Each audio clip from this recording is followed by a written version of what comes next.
Praise the lord. ప్రియమైనటువంటి దేవుని విశ్వాసులారా, ప్రభు అయిన యేసుక్రీస్తు వారి పేరిట మీకు శుభాభివందనములు. వార్త వాక్యాన్ని చదువుకొని మన వాక్య ధ్యానాన్ని ప్రారంభిద్దాం. యోహాను సువార్త 6వ అధ్యాయము 27వ వచనము. అశాశ్వతమైన భోజనముకై శ్రమింపవలదు, నిత్య జీవమును చేకూర్చు శాశ్వత భోజనముకై శ్రమింపుడు. మనుష్య కుమారుడు దానిని మీకు ప్రసాదించును. ఏలయనా తండ్రి దేవుడు ఆయనపై అంగీకారపు ముద్రను వేసి ఉన్నాడు అని యేసు సమాధానమిచ్చెను. ప్రియమైనటువంటి దేవుని సంగమా, ఈనాటి వాక్యాన్ని మనం ధ్యానం చేసినట్లయితే ప్రభువారు మానవునికి సంబంధించినటువంటి 2 రకాల ఆహారం గురించి వివరిస్తూ ఉన్నారు. ఒకటవది, ఏ లోకంలో మానవునికి శక్తినిస్తూ అనుదిన పనులు చేసుకోవడానికి కావలసిన బలాన్ని ఇచ్చేటువంటి మనం ప్రతినిత్యము తీసుకునే ఆహారం గురించి. రెండవది, పరలోకములంటే దేవునితో మనము నిత్య జీవం పొందుకోవడానికి కావలసినటువంటి జీవాహారం గురించి ఈనాటి వాక్యము మనకి బోధ చేస్తూ ఉన్నది. అశాశ్వతమైన ఆహారం కొరకు మీరు శ్రమింపవలదు అని ప్రభువారు చెప్తూ ఉన్నారు. అశాశ్వతమైన ఆహారం అంటే మనము రోజు తీసుకునే ఆహారాన్ని అశాశ్వతమైన ఆహారం అనవచ్చు. ఎందుకంటే అది మనము ఒక పూట తిని తర్వాత మరలా జీర్ణం అయిపోతుంది. మరలా 2వ పూటకి మనం తీసుకోకపోతే నీరసించిపోతాం, ఏ పని కూడా చేయలేకపోతాం. అందుకే మానవుడు ఒక్కసారి ఆహారాన్ని తీసుకుంటే అది జీవితాంతం కూడా తనలో ఉండదు. రోజుకి కనీసం 3 సార్లు భుజించవలసి ఉన్నది. ఇంకా కొంతమంది అయితే రోజులో కనీసం 4 సార్లు కూడా భుజించేవారు ఉన్నారు. కాబట్టి మనం తీసుకునే ఆహారాన్ని అశాశ్వతమైన ఆహారముగా చెప్పవచ్చు. ప్రియమైన దేవుని బిడ్డలారా, అందుకే అశాశ్వతమైన ఆహారం కొరకు మనం అంతగా శ్రమ పడవలసిన అవసరం లేదు అని నేడు వాక్యం మనకి బోధ చేస్తూ ఉన్నది. ఎందుకంటే నిర్గమాకాండము 16వ అధ్యాయము 2వ వచనం నుంచి మనం చూసినట్లయితే దేవుడు ఇశ్రాయేలు ప్రజలను ఐగుప్తు నుంచి కానాను దేశానికి నడిపిస్తూ ఉన్నప్పుడు, వారు నడుస్తున్న ఎడారిలోకి వచ్చినప్పుడు వారు ఐగుప్తు నుంచి తీసుకుని వచ్చినటువంటి భోజన పదార్థములన్నీ కూడా అయిపోయి వచ్చాయి. వాళ్ళు చాలా రోజులు ఆకలితో బాధపడుతూ ఉన్నప్పుడు మోషే మీదను దేవుని మీదను తిరగబడి, ఇదిగో మేము ఐగుప్తులో ఉన్నప్పుడు చక్కగా భుజించేవారము, మేము ఎంత కష్టమైనా సరే పడినప్పటికీ అక్కడ మాంసపు కుండల దగ్గర కూర్చొని రొట్టె విరుచుకొని అందులో ముంచుకొని తినేవారము. కానీ ఇప్పుడేమో ఈ ఆకలికి మలమల మాడిపోతున్నాము, ఇదిగో మమ్మల్ని చంపడానికే కాబోలు మీరిద్దరు ఇక్కడికి మమ్మల్ని తీసుకొని వచ్చారని ఇశ్రాయేలు ప్రజలు తిరగబడినప్పుడు దేవుడు వారి యొక్క కష్టాన్ని చూసి మోషేతో చెప్తూ ఉన్నారు. నిర్గమకాండము 16వ అధ్యాయము 4వ వచనము. అప్పుడు యావే మోషేతో, ఇదిగో నేను ఆకాశము నుండి వారికి ఆహారమును కురియింతును, ప్రతి దినము ఈ ప్రజలు వెలుపులకు వెళ్ళి ఏనాటి భత్యమును ఆనాటికే సమకూర్చుకోవలెను. చూడండి ప్రియ విశ్వాసులారా, దేవుడు తన ప్రజల యొక్క ఆకలి బాధను చూసి ఆకాశము నుండి ఆహారాన్ని వారికి కుమ్మరిస్తూ ఉన్నాడు. వారికి మాంసము కావాలంటే పూరెడి పిట్టలను, అదేవిధంగా ఆహారము కావాలంటే మన్నాను కురిపించి వారిని పోషిస్తూ ఉన్నారు. అయితే ఆ మన్నా ఏ విధంగా కురిసేదంటే, వేకువజామున మంచు కురిసేటప్పుడు మంచుతో పాటుగా మన్నా కురిసేది. మంచు వెలిసిపోయిన తర్వాత ఆ ఎడారి నేల మీద నూగు పోగుల్లాగా మన్నా ఉండేదని దేవుని యొక్క వాక్యము చెప్తున్నది. చూడండి, నిర్గమాకాండము 16వ అధ్యాయము 14వ వచనంలో, పొగమంచంతయు పోయిన తర్వాత ఎడారి నేల మీద నూగు మంచు వంటి సన్నని పొడి కనబడెను. ఆ యొక్క మన్నా చూడడానికి ఎలా ఉండేదంటే కొత్తిమీర గింజల్లాగా ఉండేదని వాక్యం చెప్తున్నది. ఇశ్రాయేలు ప్రజలు మంచిపోయిన తర్వాత వారు ఎడారి ప్రాంతంలో వెళ్ళి ఆ మన్నానంతటిని కూడా పోగు చేసుకుని వచ్చి దాన్ని ఒక రోకట మీదనో లేకపోతే తిరగల మీదనో విసురుకొని పిండిలాగా చేసి దాన్ని పెనం మీద రొట్టెల్లాగా కాల్చుకొని తినేవారని వాక్యం చెప్తున్నది. అది చూడడానికి కొత్తిమీర గింజల వలె ఉన్నప్పటికీ దాని రుచి తేనెతో కలిపినటువంటి మంచి గుళికల వలె చాలా చక్కగా ఉండేదని వాక్యము మనకి వివరిస్తూ ఉన్నది. అలా దేవుడు తాను ఎన్నుకున్న ప్రజలను ఆకలితో విడిచిపెట్టకుండా వారు దేవుడు చూపించినటువంటి కానాను దేశాన్ని చేరుకున్నప్పటి వరకు కూడా దాదాపు 40 సంవత్సరాలు మన్నా భోజనం తినే వారు తన ప్రయాణాన్ని కొనసాగించారని వాక్యము చెప్తున్నది. ప్రియమైన దేవుని బిడ్డలారా, కాబట్టి సామెత చెప్పినట్లుగా నారు పోసిన వాడే నీరు పోస్తాడు అన్నట్లుగా దేవుడు ఎన్నుకున్న మనల్ని, దేవుడు పిలుచుకున్న మనల్ని దేవుడే మనల్ని పోషిస్తాడు. కాబట్టి అశాశ్వతమైనటువంటి ఈ ఆహారం కొరకు మనం అంతగా ప్రాకులాడకూడదు, శ్రమ పడవలదని నాడు ప్రభువు వారు మనకు బోధ చేస్తున్నారు. ఎందుకంటే కీర్తనల గ్రంథము 127వ కీర్తన 2వ వచనంలో మనం చూసినట్లయితే, ఎక్కువనే నిద్రలేచి రేయి పొద్దుపోయిన వరకు మేల్కొని ఉండి కష్టపడి పనిచేసి పట్టుకూడు సంపాదించుకునుట వ్యర్థము. ప్రభు తాను ప్రేమించి ప్రజలకు వారు నిద్రించినప్పుడును సంపదలు వసుగును. చూడండి ప్రియ విశ్వాసులారా, వాక్యం మనకి చాలా స్పష్టముగా క్లియర్గా చెప్తున్నది.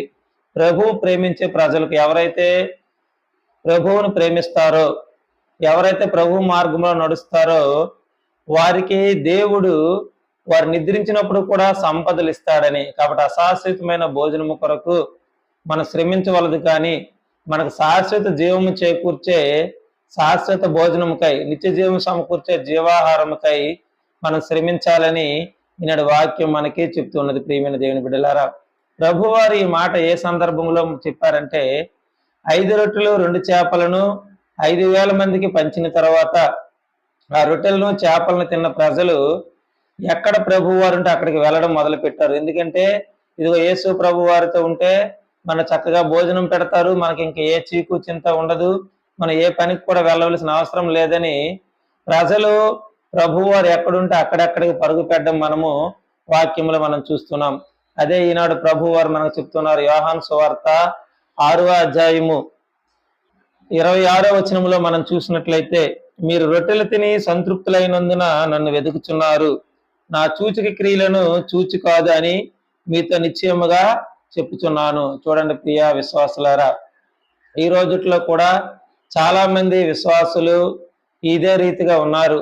యేసు ప్రభు వారు నమ్ముకుంటే రోగాలు పోతాయంట, యేసు ప్రభు వారు నమ్ముకుంటే అప్పుల బాధలు తీరిపోతాయంట, యేసు ప్రభు వారిని నమ్ముకుంటే నిరుద్యోగులకు ఉద్యోగం వస్తుందంట అని ఈ లోకపరమైన అశాశ్వతమైన వాటి కొరకే నమ్ముకునేవారుగా చాలా మంది ఉన్నారు. కానీ ప్రభు వారిని నమ్ముకుంటే ఈ అశాశ్వతమైన లోకాన్ని మనము విడిచిపెట్టి శాశ్వతమైన నిత్యమైన పరలోక రాజ్యంలో చేరుకుంటామనే ఆలోచన ఎవరూ కూడా ఈ రోజుట్లో చేయట్లేదు. ప్రియమైన దేవుని బిడ్డలారా, అందుకే ప్రభు వారు ఈ రోజు నొక్కి ఒక్క నుంచి మరి మనతో చెప్తున్నారు, అశాశ్వతమైన ఈ కార్యాల కొరకు మీరు ప్రాకులాడకూడదు, కానీ శాశ్వతమైన నిత్య జీవం ఇచ్చే శాశ్వత భోజనమైన జీవాహారము కొరకు మీరు ప్రాకులాడండి, కష్టపడండి, శ్రమించండి అని ప్రభు వారు ఈనాడు మనకి బోధ చేస్తూ ఉన్నారు.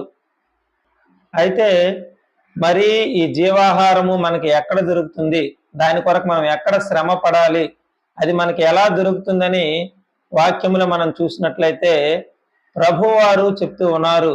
ఇదిగో యోహాను సువార్త 6వ అధ్యాయము 35వ వచనంలో, అందుకు యేసు, నేనే జీవాహారమును, నా యొద్దకు వచ్చేవాడు ఎన్నటికీ ఆకలి కొనడు, నన్ను విశ్వసించేవాడు ఎన్నడును దప్పిక కొనడు. చూడండి ప్రియ విశ్వాసులారా, యేసు ప్రభువారే జీవాహారము, ఆయనలోనే మనకు జీవాహారము దొరుకుతుంది, ఆయనే జీవమై ఉన్నాడని వాక్యము చెప్తూ ఉన్నది. ఈ జీవాహారాన్ని మనం ఏ విధంగా శ్రమించి పొందగలమంటే వాక్యము ద్వారాను, యేసు ప్రభు వారి యొక్క శరీర రక్తాలను భుజించడం ద్వారా మనలోనికి ఈ జీవము ప్రవేశింపబడుతుందని వాక్యము చెప్తున్నది. ఎందుకంటే యోహాను సువార్త 1వ అధ్యాయము 1వ వచనంలో మనం చూసినట్లయితే, ఆదిలో వాక్కు ఉండెను, ఆ వాక్కు దేవుని యొద్ద ఉండెను, వాక్యమే దేవుడై ఉండెను అని మనకి వాక్యం సెలవిస్తున్నది. అంటే వాక్కు అయిన దేవుడే జీవాహారము కనుక దేవుని వాక్యము కొరకు మనం ప్రాకులాడాలి, వాక్యాన్ని అంటిపెట్టుకుని జీవించాలి, వాక్యం ఏమి చెప్తుందో అది మనము చేయాలి. ఇంకా రెండవదిగా యోహాను సువార్త 6వ అధ్యాయము 53వ వచనంలో వాక్యము సెలవిస్తూ ఉన్నది. యేసు వారికి, మీరు మనుష్య కుమారుని శరీరమును భుజించి ఆయన రక్తమును త్రాగిననే తప్ప మీలో జీవం ఉండదని మీతో నిశ్చయముగా చెప్పుచున్నాను. చూడండి ప్రియ విశ్వాసులారా, చాలా క్లియర్గా దేవుని యొక్క వాక్యం చెప్తుంది. ఈనాడు జీవాహారము కొరకు ప్రభువు వారు శ్రమించమంటున్నారు. ఆ జీవాహారము మనకి ఎలా దొరుకుతుందంటే దేవుని యొక్క వాక్యము ద్వారాను, యేసు ప్రభు వారి శరీర రక్తముల ద్వారాను మనకి దొరుకుతూ ఉంది. అయితే ఈ వాక్యము, ఈ శరీర రక్తములు మనకి ఎక్కడ దొరుకుతాయంటే దేవుని యొక్క ఆలయములో, దివ్య పూజా బలిలో మనం పాల్గొన్నప్పుడు, దేవుని ఆరాధనలో మనం పాల్గొన్నప్పుడు దేవుని యొక్క వాక్యము, యేసు ప్రభుని యొక్క శరీర రక్తములు మనకి దొరుకుతాయి. నానాడు ఇశ్రాయేలు ప్రజలకు దేవుడు మన్నాను కురిపించినప్పుడు ఒక మాట చెప్తూ ఉన్నారు. నిర్గమాకాండము 16వ అధ్యాయము 26వ వచనము, 6 రోజుల పాటు మీరు ఆహారము ప్రోగు చేసుకొనవలెను, విశ్రాంతి దినమైన 7వ నాడు మాత్రము మీకు ఏమీ దొరకదు అని చెప్పాను. చూడండి ప్రియ విశ్వాసులారా, మన శారీరక ఆహారం కొరకు మనం 6 రోజులు కష్టపడినను 7వ రోజు మట్టుగా మనం విశ్రాంతి తీసుకొని దేవుని ఆలయమునకు మనము వెళ్ళాలి. దేవుని ఆలయమునకు మనం వెళ్ళినప్పుడే మనకు అక్కడ జీవాహారము దొరుకుతూ ఉంది. దేవుని యొక్క వాక్యము దొరుకుతుంది, దేవుని యొక్క శరీర రక్తములు మనకి దొరుకుతాయి. కానీ అలా కాకుండా ఆనాటి ఇశ్రాయేలు ప్రజలు చాలా మంది, కొంతమంది కూడా 7వ రోజు కూడా బయటికి వెళ్ళి వెతికారంట మన్నా గురించి. కానీ వారు ఎంత వెతికినను వారి శ్రమ అంతా వ్యర్థమే, కానీ వారికి ఏమీ దొరకలేదని 27వ వచనంలో మనం చూసినట్లయితే మనకి వాక్యం చెప్తున్నది. 7వ నాడు కూడా ఇశ్రాయేలీయులు కొందరు ఆహారము ప్రోగు చేసుకుంటూ విడుదల నుండి వెళ్ళిరి, కానీ వారికి ఏమీ కనబడదాయను. చూడండి ప్రియ విశ్వాసులారా, మనము కూడా చాలా మంది మాకు రెక్కాడితే కానీ డొక్కాడదండి, ఆదివారం పనికి వెళ్ళకపోతే మాకు జరగదండి అని చెప్పి చాలా మంది దేవుని సన్నిధిని వెనకబెట్టి కష్టపడడానికి, పని చేయడానికి, సంపాదించడానికి పరుగులు పెడుతూ ఉంటారు. అటువంటి వారందరితో ఈనాడు ప్రభు వారు మాట్లాడుతున్నారు. మీరు 6 రోజులు కష్టపడి సంపాదించుకోనండి, కానీ 7వ నాడు నా సన్నిధికి వచ్చి జీవాహారాన్ని సంపాదించుకోనండి. ఎందుకంటే మీరు 7వ నాడు ఎంత కష్టపడినా అది మీకు చెందదు, అది మీకు దొరకదు, అది మీకు చిల్లు సంచిలో వేసిన డబ్బుల్లాగా ఉంటుంది. ఎందుకంటే ఈ రోజుల్లో చూడండి, చాలా మంది ఎంత కష్టపడినా వారి కష్టార్జితము వారికి ఉపయోగపడదు. చాలా రకాల రోగాలకు హాస్పిటల్కి పోయడమో లేకపోతే రకరకాలుగా ఖర్చు అయిపోతుందే కానీ వారికి ఏమాత్రము కూడా మిగలదు. ప్రియమైన దేవుని బిడ్డలారు, ఎందుకంటే దేవుని విడిచిపెట్టి, జీవాహారాన్ని విడిచిపెట్టి అశాశ్వతమైనటువంటి ఈ భోజనాల కొరకు మనము పరుగులు పెడితే మనకి ఏమీ మిగలదని ఈనాడు దేవుని యొక్క వాక్యము చెప్తూ ఉన్నది. ప్రియమైన దేవుని బిడ్డలారా, కాబట్టి అశాశ్వతమైన భోజనం కొరకు కాదు కానీ శాశ్వతమైన నిత్య జీవం ఇచ్చే దేవుని కొరకు మనం పరుగులు పెట్టాలి. అందుకే ఈనాడు పునీత్ పౌలు గారు ఎఫెసీయులకు రాసిన లేఖ 4వ అధ్యాయము 22 నుంచి 24 మాటల్లో మనకు చెప్తూ ఉన్నారు. కనుక మీ పూర్వ జీవితపు పాత స్వభావమును మార్చుకొనుడు, ఆ పూర్వ జీవితము మోసకరమకు దుష్టవాంఛలచే భ్రష్టమైపోయినది, మీ మనస్తత్వమును నూతనీకరించుకొనుడు, సత్యమైన నీతిని పరిశుద్ధతను కలిగి దేవుని పోలికగా సృజింపబడిన క్రొత్త స్వభావమును ధరింపుడు. కనుక ప్రియ విశ్వాసులారా, ఈ వాక్యాన్ని ఆలకిస్తుంటే దేవుని బిడలారా, మనకు మన పాతకాలపు పాప స్వభావాన్ని మనం విడిచిపెట్టాలి. ఇంతవరకు అశాశ్వతమైన భోజనం కొరకే ప్రాకులాడేవారిగా మనం తిరిగి శాశ్వతమైన నిత్య జీవాన్ని ఇచ్చే దేవుని వాక్యాన్ని మనం అనాధారం చేశామేమో, క్రీస్తు శరీర రక్తాలని అయోగ్యముగా మనం స్వీకరిస్తూ ఉన్నామేమో. ఈనాడు మనం ఆత్మ పరిశీలన చేసుకొని మన పాతకాలపు పాప స్వభావాన్ని విడిచిపెట్టి మళ్ళా నూతన హృదయాన్ని, నూతన మనస్సును మనము ధరించాలి. సత్యాన్ని కలిగి జీవించాలి, నీతిని కలిగి జీవించాలి, యథార్థతను కలిగి జీవించాలి, పరిశుద్ధం కలిగి మనము జీవించి ఒక క్రొత్త స్వభావాన్ని మనం ధరించుకున్నప్పుడు ఇదిగో ఆ నూతన జీవం మనలోనికి ప్రవేశింపబడుతుంది. ఆ జీవాహారము మనలోనికి ప్రవేశింపబడుతుంది. అశాశ్వతమైన భోజనము మనం ఒక్కసారి తిన్న తర్వాత అది అరిగిపోతుంది, మరలా కరిగిపోయిపోతుంది. కానీ దేవుని యొక్క జీవాహారం మనలో ఎప్పుడూ కూడా ఊరెడి నీటి బొగ్గలాగా ఉంటుందని వాక్యం చెప్తుంది. చూడండి, యోహాను సువార్త 4వ అధ్యాయము 14వ వచనము. కానీ నేనిచ్చే నీటిని త్రాగువాడు ఎన్నటికీ దప్పిక కొనడు, నేనిచ్చు నీరు వాని యందు నిత్య జీవమునకై ఊరెడు నీటి బొగ్గగా ఉండును. చూడండి ప్రియ విశ్వాసులారా, దేవుని యొక్క వాక్యము చెప్తున్నది. దేవుని యొక్క నిత్య జీవము అనే వాక్యము మనలో ఉన్నప్పుడు, ఆ నీరు అనే వాక్యము మనలో ఉన్నప్పుడు, క్రీస్తు శరీర రక్తములైనటువంటి ఆ జీవాహారం మనలో ఉన్నప్పుడు అశాశ్వతమైన భోజనం లాగా అది అరిగిపోదు, తరిగిపోదు, ఎల్లప్పుడూ కూడా ఊరిడ నీటి బొగ్గలాగా మనలోకి నిత్య జీవం ఇస్తుందని వాక్యం చెప్తున్నది. మనకి ఇంతవరకు మనం ఎలా జీవించాము, దేని కొరకు ప్రాకులాడాము, అశాశ్వతమైన భోజనం కొరకు మనం ప్రాకులాడామా, శాశ్వతమైన జీవాహారం కొరకు మనం ప్రాకులాడామనేది ఆత్మ పరిశీలన చేసుకుని ఈ నిత్య జీవం వైపు మనం అడుగులు వేసేవారుగా దేవుడు మనల్ని ఆశీర్వదించాలని మనం ప్రార్థన చేద్దాం. దేవుడి కొద్ది మాటలు దీవించిన గాక. ఆమేన్. ప్రార్థన చేద్దాం. తలలు వంచండి. ప్రార్థన. పరిశుద్ధుడా, మహోన్నతుడా, మహాగుణుడా, మహాస్థుతికి పాత్రుడా, నీకే వందనాలు స్తోత్రాలు తండ్రి. ఇదిగోదా ఈనాడు నువ్వు మాతో మాట్లాడిన విధానాన్ని బట్టి నీకే వందనాలు స్తోత్రాలు చెల్లిస్తున్నాము నాన్న. ఇది మేము అశాశ్వతమైన భోజనం కొరకు ప్రాకులాడే వారుగా కాక నిత్య జీవాన్ని పొందుకునే శాశ్వతమైన భోజనం కొరకు ప్రాకులాడే వారిగా మమ్మల్ని దీవించండి. ఈ విన్న వాక్యాన్ని మా హృదయంలో నీరు కట్టి ఫలింప చేయండి దేవా.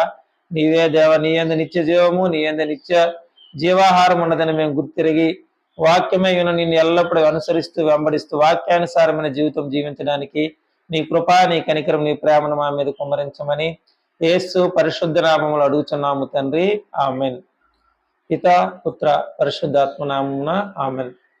ప్రియమైనటువంటి దేవుని బిడ్డలారా, ఈ ఛానల్ని ఎవరైనా కొత్తగా వీక్షిస్తున్నట్లయితే దయచేసి సబ్స్క్రైబ్ చేసుకోండి, లైక్ చేయండి, కామెంట్ చేయండి, అనేక మందికి షేర్ చేయమని ప్రభువైన యేసుక్రీస్తు వారి పేరిట మీకు మనవి చేస్తూ ఉన్నాను.